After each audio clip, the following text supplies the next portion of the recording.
Hey guys, this is a new video!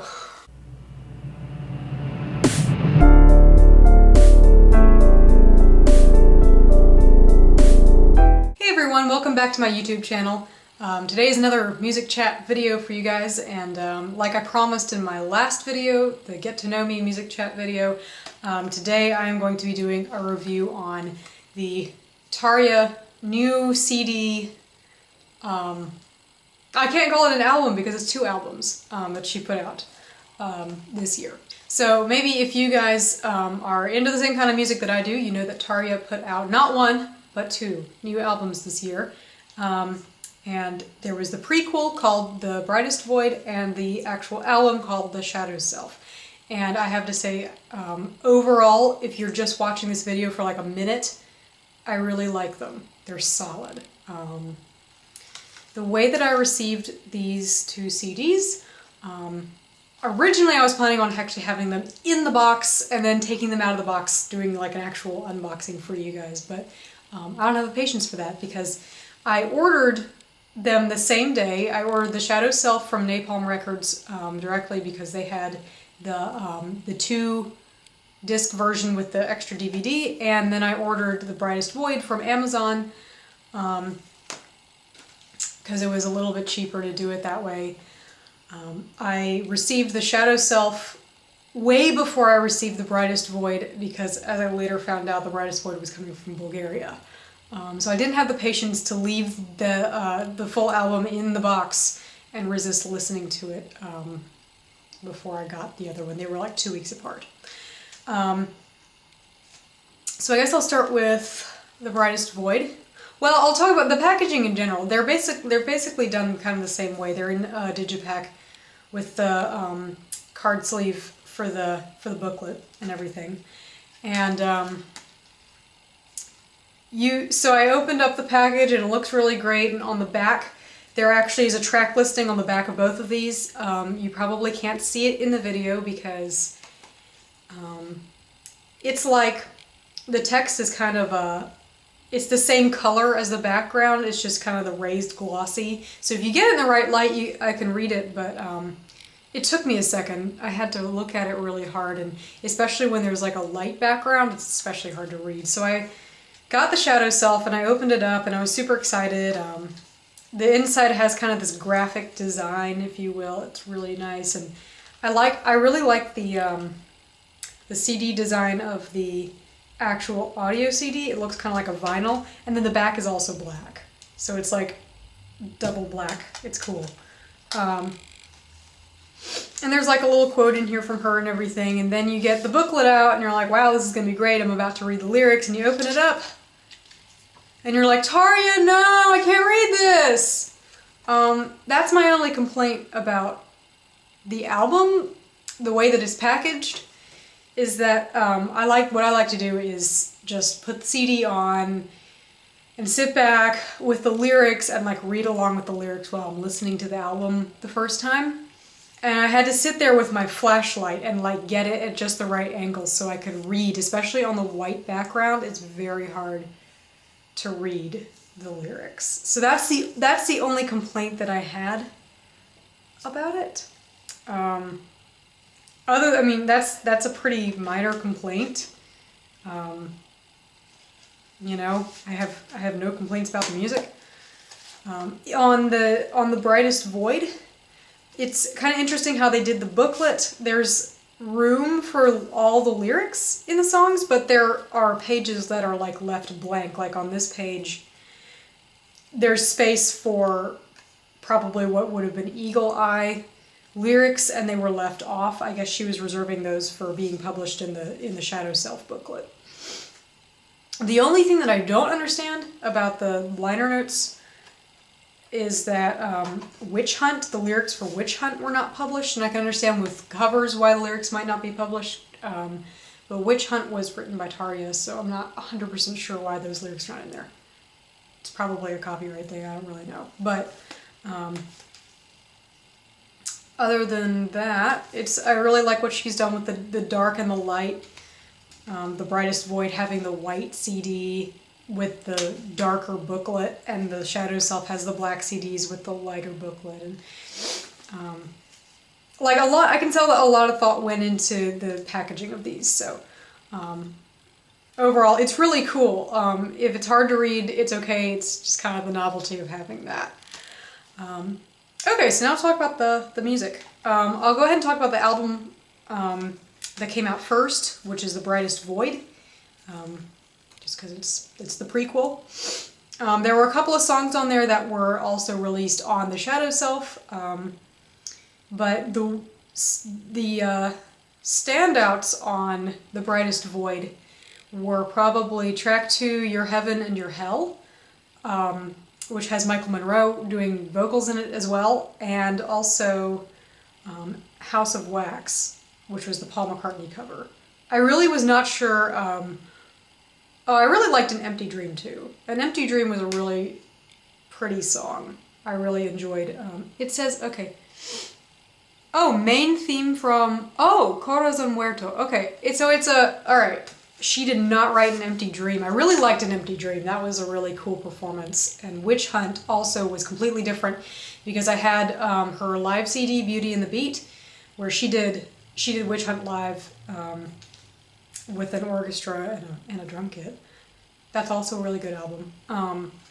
And this recording was very different, so I liked that. But the two standout tracks to me were House of Wax, the Paul McCartney cover, which is track 7, and Your Heaven and Your Hell with Michael Monroe, which is track 2. Your Heaven and Your Hell had just some really interesting instrumentation in it that I would not have expected from Tarja. There was like a harmonica in there, there was a saxophone, as well as the guitar, the distortion on the guitar just sounded really cool. And it's also it's an interesting concept lyric-wise, just completely different, not what I would expect from Tarja at all. Nothing like what's on the rest of the album, especially the Shadow Self. Like if you listen to the Shadow Self and then you listen to that one, it's like, you can tell that the same person wrote it, but it's very, very, very different. And that was a pleasant surprise. I actually really liked the way she did it. I don't like harmonicas very much. So the fact that I liked this says something about. The other standout was House of Wax, the Paul McCartney cover. It was really well done. Like I just sat there like with my eyes closed listening to it, and the lyrics were not printed in the booklet, but you can understand every word that she's saying, and it's just such a good song. And her rendition of the song is just very, I don't know, it's very emotional, and just the way that it kind of progresses and opens up, and it's about a 5.5 minute song, I think, but it's definitely worth a listen if you just wanted to get a couple tracks on iTunes. Those would be the two off of this album that I would recommend. As far as the Shadow Self went, there was not only the CD, but there was also the DVD. So the DVD included the music videos for No Bitter End and Innocence, and also this interview with Tarja that was about 40 minutes long, I'd say. And she talked about a number of different things, but she also went track by track and just kind of explained what her influences were and everything. And I really liked that. I found that there was a lot of stuff in that interview that I could kind of relate to as an artist. I think that I talked about in my last music chat video, the duality that, you as a musician experience, like the dark versus the light, or, complete opposites that somehow end up working together. And so she talked a little bit about that, and that was really cool. Standout tracks on this album. I really liked Innocence. Innocence is the first track, and I really liked it. It's very heavy, and it's very just like all of a sudden in your face, but it starts out with this piano intro that's beautiful, and I really like the chorus where she repeats innocence over and over again. Like I like just the way that sounds and the way that she wrote those notes. I don't know, it sounds good to me. Diva was another song that really had me like kind of headbanging along. It kind of has a little bit of a pirate feel to it, and if she hadn't said it in the interview, I don't think I would have said pirate. I don't know what I would have said, but it took me a minute to like realize that this was the song she was talking about when she says pirate. It doesn't sound like a pirate song, but it definitely does have kind of that. It just sounds like an adventure. It's a cool song to jam out to. Like I usually tend to like the songs that are more upbeat or heavier or whatever. Those tend to be my favorite. And, lyric wise, I think she hadn't even gotten through the first verse and I realized like this. No, I don't know. This might be just me. I don't know if any of you have heard the song and you have different opinions. I'd like to hear what you think about that, so leave a comment for me. But I think that this song is kind of about,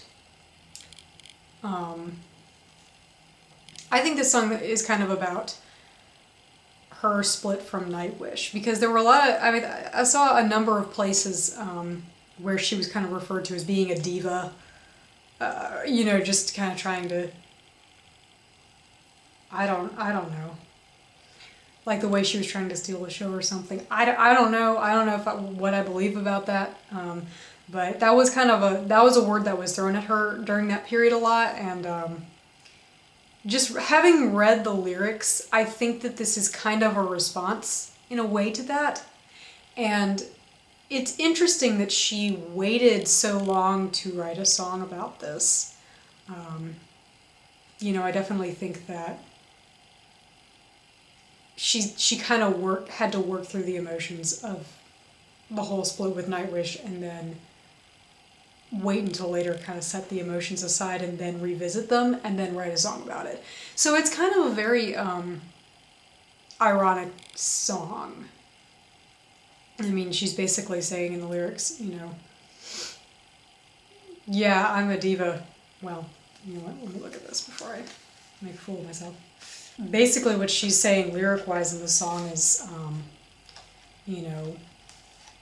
you might have thought that this was a huge insult to me and that this was going to hurt me or ruin my career or whatever, but I've come out of this stronger. I've come out of this with, knowing myself better and having a more dedicated fan base or whatever. And, it doesn't matter what you did because I'm awesome, which she is.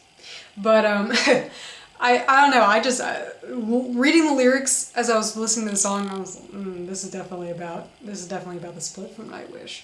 I don't know.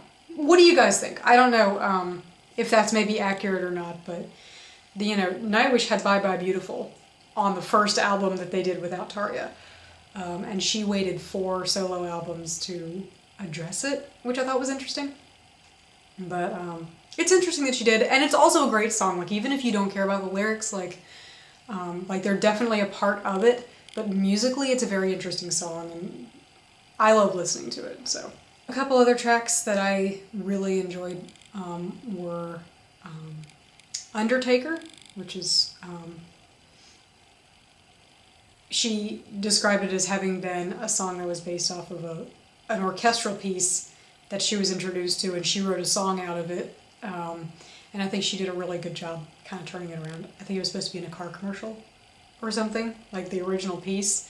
And then she turned it around and put it into this really cool song. So that was, I really liked that song. And I also really liked her cover of Supremacy by Muse. That was really interesting. It was like, okay, all right, so she's covering this song, it's Muse. And then she gets to the chorus where she goes, supremacy, the word supremacy. And I was like, oh man. I don't know. I can't wait to try that song out singing it. Supremacy is going to be a really fun song to sing. I really like what she did with the chorus. So those were kind of my personal favorites off of the album. I tend to like heavier stuff. I tend to like stuff that's a little bit more out there. Experimental. So if you don't like that, if you just like a good solid rock song, No Better End is excellent. Demons in You has Alyssa Whitegluz as as the backing vocals. Those are two really cool songs too. Really, there wasn't a song that I didn't like, so I guess that's a pretty good indicator of how good the album is. So that's basically all I have to say about these two CDs. If you want to pick them up, I believe they're both available from Napalm Records. Napalm Records does have a European side and a US side, I think, so it should be pretty easy for you to get them from there. I did try to originally order from Tarja's website because I was like, well, I should order directly from Tarja, but they come from Finland and you have to go through all this stuff, so unless you're in Finland, I recommend going through Napalm. Either that, or I mean, like, Amazon has them. Sometimes I have a hard time telling on Amazon whether it's like gonna be the double disc version or what, but so I got the Brightest Void from Amazon, and it's, you know, obviously very, you know, it's the exact same product that you would have gotten from Napalm, but but Napalm has both of these right now, and I believe that they also have, I was very tempted by the box set for the Shadow Self because it had like the vinyl singles and everything in it, and I love that stuff, but it was a little bit out of my budget. But if it's in your budget and you want to pick it up, it comes with a t-shirt, it comes with like a photo, like a photo that you can frame, and I don't know, it comes with a bunch of stuff. It's definitely well worth the money if you want to have all that stuff. And the main thing that I really liked was that it also had the singles No Bitter End and Innocence in it, and I was very tempted by that. So head over to Napalm and check those out if you are interested. Napalm and Tarja are not paying me to, you know, give a review of this album. I just really liked it and wanted to let you guys know about it. So, I hope you guys enjoyed this video. I probably will be doing unboxings and reviews of music in the future. I'm planning to do one for the new Epica album, and I'm also planning to do one for the new Amy Lee children's album. I don't know if any of you guys listen to that kind of thing, but I like it because it's Amy Lee, so that's what, I'll probably be doing that a little bit in the future. So I had a good time with this, and so hopefully I'll be able to do it again for you guys sometime soon. I just want to give you guys a couple of reminders. You can follow me on Facebook, or do you follow people on Facebook? No, you like people on Facebook. So you can like me on Facebook, and you can also follow me on SoundCloud. That's where you can follow me. I do want to let you guys know about one thing before I go. This is my EP from when I did the show back in June. I made a very limited number of copies of this, and I have a grand total of 4 left. So if you're interested in maybe getting a copy of this CD, it has 7 tracks on it, 4 new songs, a couple demo versions. If you're interested in that, you can hit me up on Facebook. I'm pretty sure that you can send a message through my official page, which is facebook.com/Veronica DaVanzo Music, and let me know that you're interested in getting a copy of that. So thank you so much for watching and continuing to support me by subscribing and liking and commenting on my videos. Means a lot to me, so I will see you in my next video.